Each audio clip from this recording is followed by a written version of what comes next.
Na primeira parte da aula de hoje, falaremos sobre problemas estaticamente indeterminados. Então, como objetivos desta aula, teremos relacionar o conteúdo apresentado com assuntos já abordados em outras aulas, aplicar os conceitos aprendidos nas aulas anteriores em alguns problemas estaticamente indeterminados. Então, para isso, precisaremos dos conceitos de tensões, aprendido lá na aula 3, de deformações, aprendidos lá na aula 8, para a gente conseguir resolver os nossos problemas estaticamente indeterminados. Então, vamos para alguns exemplos. Nesse primeiro exemplo, ele diz o seguinte: uma barra de comprimento L, seção transversal de área A1 e módulo de elasticidade E1 foi colocada dentro de um tubo do mesmo comprimento L, mais de seção transversal de área A2 e módulo de elasticidade E2. Qual é a deformação da barra e do tubo quando uma força P é aplicada em uma placa lateral rígida, como mostra a figura? Então, temos o tubo aqui externamente, a barra colocada dentro do tubo. Essa barra ela é fixada, e esses tubos são fixados, né, numa parede, num elemento. É colocada uma barra rígida, né, uma superfície rígida nessa outra extremidade do tubo e é aplicada uma força P. E com essa força P, ele quer saber qual que é a deformação na barra e no tubo. Então, o que nós temos que fazer? Vamos separar os nossos elementos. Então, se eu pegar a minha barra, eu vou ter ela que está submetida a uma força P1. Essa força P1, eu não sei qual que é. Se eu pegar o meu tubo, esse meu tubo ele vai estar submetido a uma força de compressão P2.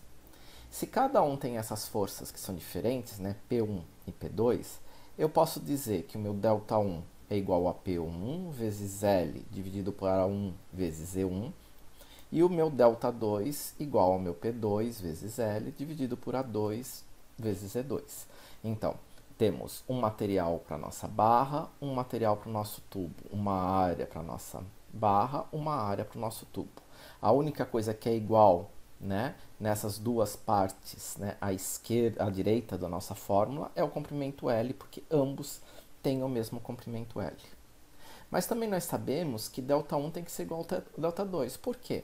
Porque na parte à esquerda eles estão fixados na parede. Na parte à direita, ambos estão sendo comprimidos com uma força P através de uma placa rígida. Então, eles estão deformando igualmente. Então, se ΔI igual a ΔI, eu posso dizer então que o meu P1 sobre A1 vezes E1 é igual a um P2 A2 vezes E2, né? O L some porque vai estar multiplicando os dois lados. E se eu isolar meu P1, eu descubro que meu P1 é igual a A1 vezes E1 sobre A2 vezes E2, tudo isso vezes o meu P2. Tá, eu isolei aqui o tubo e a barra.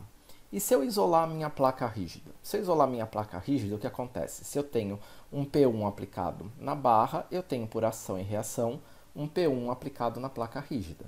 Se eu tenho um P2 aplicado no tubo, por ação e reação, eu tenho um P2 aplicado na placa rígida. E eu aplico na placa rígida a minha força P de compressão. Fazendo o equilíbrio dessa minha placa rígida, eu tenho que o meu P tem que ser igual a P1 mais P2. Substituindo o valor de P1 nessa equação, eu tenho que P é igual a A1 vezes E1 sobre A2 vezes E2 vezes P2 mais o meu P2. Colocando o P2 em evidência e tirando o mínimo, eu chego nesta equação.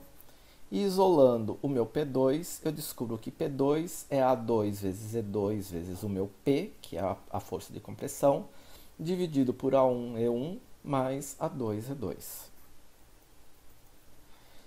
Da minha equação original, né, P1 sobre A1 E1 igual a P2 A2 E2, se eu substituir o valor do meu P2, né, eu vou descobrir também que o P2 ele é A2 vezes E2 sobre A1 vezes E1 P1.